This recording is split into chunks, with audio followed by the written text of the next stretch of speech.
dumating sa point na talagang wala akong makain. May nakita akong kanin. Akala ko, hilaw siya. Pero wala na akong choice eh. Niluto ko yun. Sinangag ko pa rin yung kanin kahit hilaw siya. Prinito ko lang siya para mawala yung oil niya. Pero mabaho na siya.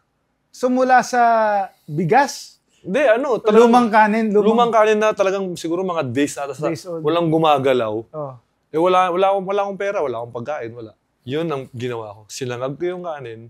Tapos back to back yun, magkasunod yun. First day, and then second day, wala nang panis na kanin eh. Oh. Punta ako sa karinderya kila nanay, malapit dun sa tinitira namin dati. Sabi ko, Nay, baka meron kang tutong dyan or sabaw. Pwede bang yun na lang kainin ko? Yun, dumating sa ganun talaga. So dun pa lang, talagang nagpalakas talaga ng loob ko na, eto nga nakayanan ko eh. Diba? Na parang, paano pa kaya yung mga pagdadaanan ko pa? Parang galing ka sa hirap, tapos broken family na 11 kayo, magkakapatid, tama, di ba? 11. So, yun, can you talk more about your struggles nung bata ka, tapos how did that, parang paano yun niya hinulma nung kabataan mo yung kung sino ka ngayon? Naging malakas yung loob ko sa mga napagdaanan. Kasi nung bata ako, talagang dumating sa point na wala kami makain eh. As in, literal, wala kami makain. As in, zero? Zero. May time talaga na sa isang araw, wala kaming kakainin. Ako, wala akong kinakain. Ang ginagawa ko lang, may barkada ako, manghihiram ako, mangutang ng piso, 2 piso, pambili ng chicherya. Minsan yun ulam ko, chicherya. Ganun kalala. Cornic, ganun? Oo, yung dati, yung Mani? Yung halo-halo. Yung alam mo yung tigpipiso na halo-halo. Alam ng mga tao yun. Tigpipiso. Ganito, ang daming pang laman nun. Yun ang ulam ko dati nung bata ako. Kanin tsaka yun? Kanin tsaka yun.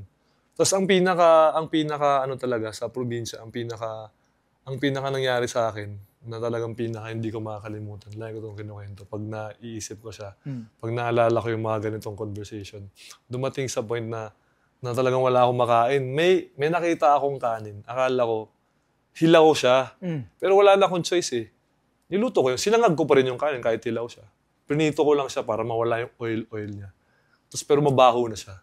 So mula sa bigas? Hindi, Lumang kanin? Lumang kanin na talagang siguro mga days na walang gumagalaw. Oh. Eh wala akong pera, wala akong pagkain, wala. Yun ang ginawa ko. Sinangag ko yung kanin.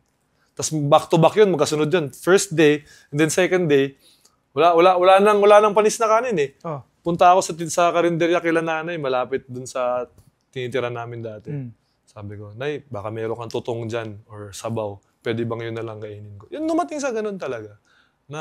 So dun pa lang, talagang nagpalakas talaga ng loob ko na, eto nga nakayanan ko eh. Diba? Na parang, paano pa kaya yung mga pagdadaanan ko pa. Pero syempre, hindi lang naman yun yung pagdadaanan mo na mahirap din, di ba? Syempre, paiba ng paiba yan, di ba? Pero yun, mas naging matatag ako kasi nalagpasan ko yun. Yung time na yun na wala ako ibang mapuntahan, wala ako ibang kasama, ako lang, nalagpasan ko yun, di ba? So, hinulma talaga niya ako na to be grateful kung anong meron ako. To be thankful. Yes, to be content. And then, work hard na para dumating sa point na ako naman yung pag may kailangang tumulong, I'm willing, I'm there na tutulong, ganyan. Kahit na hindi ko nga kadugo, natutulungan ko, kadugo ko pa kaya, ganyan. Pero syempre, may mga pa rin na parang naisip mo pa rin na thankful ka pa rin na kahit ganito yung nangyari. Every time nga nagpipray ako, like ko sinasabi, I'm always thankful. Wala akong ibang sinasabi kay Lord, kundi thank you, everyday thank you, everyday thank you.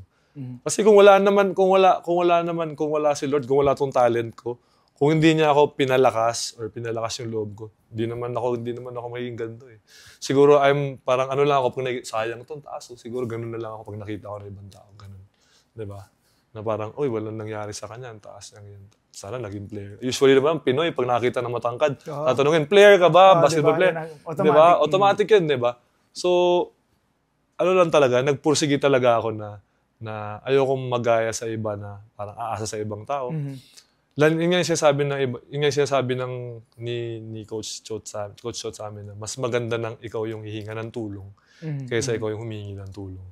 So ako, yun yung mindset ko palagi na ngayon na thankful ako na ako yung nagbibigay ng tulong. Na nagtatrabaho ako, may trabaho. Kasi dahil nga doon sa napagdaanan ko nung bata ako na talagang dumating sa point na wala talaga kahit anong gawin ko, kahit yung mga kapatid ko, wala kami makain talaga. So yung kanin na niluto mo, ano yung maghati-hati kayo sa... Hindi, ako lang yung kumain nun. Okay. Ako lang kumain. Panis. Pero magkakasama kayo sa bahay? Oo, magkakasama. Tapos ang pinakamalala pa nun dati, ang dami namin, wala kami makain. Ang ginagawa namin, bibili kami ng... Sa probinsya kasi, mas mura kasi yung Quick Chow kaysa Lucky Me. So Quick Chow, tapos isang malaking kaldero yan. Lalagay namin isang Quick Chow, maraming sabaw, asin, betchin, tapos malunggay, sobrang dami. Tapos magluluto lang kami ng kanin na mais. Alam mo yung kanin na mais? Yun, kasi mura lang yung bigas na mais.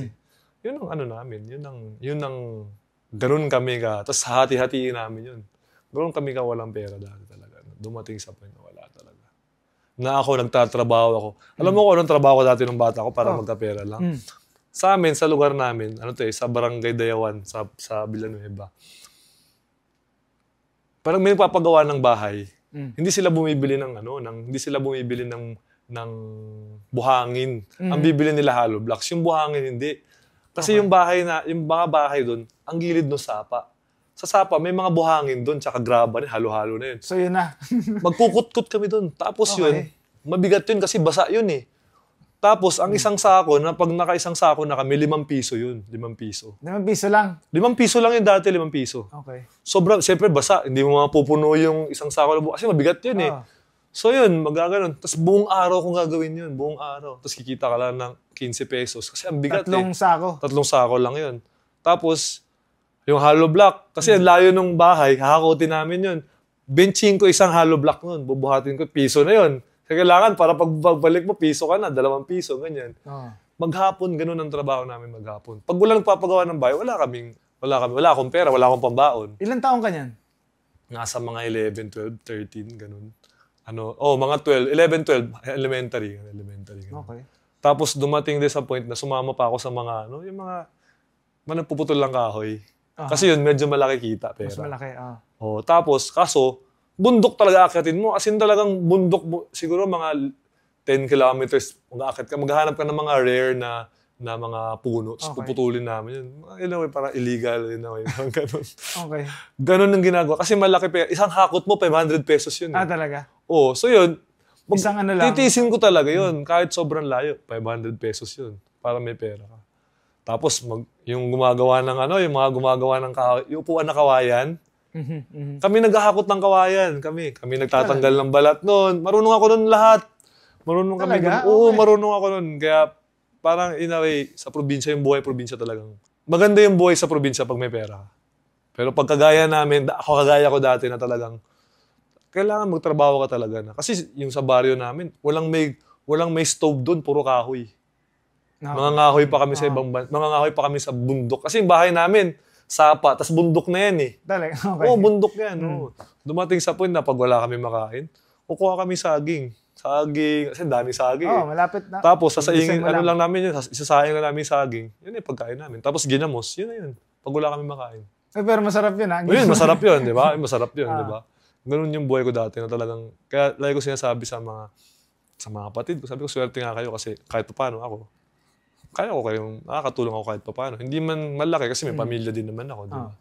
At least, willing ako, nandyan ako. Kaya sana i-maximize nyo na huwag nyo sayangin yung mga nagbibigay ng tulong sa inyo. Kasi ako dati, may magulang ako, ganyan. Pero dumating sa point na hindi na ako umasa sa kanila. Kasi pag umasa ako sa kanila, sa dami namin magkakapatid, aasa pa ba ako sa kanila, diba? Ako, tas isa ako sa matanda. Diba? Parang, ayoko naman na ganun yung ano. Kaya nag rin ako. In a way, parang ang aga ko nag-mature pagdating sa trabaho na inisip ko yung... Wala ko ibang inisip kundi sarili ko.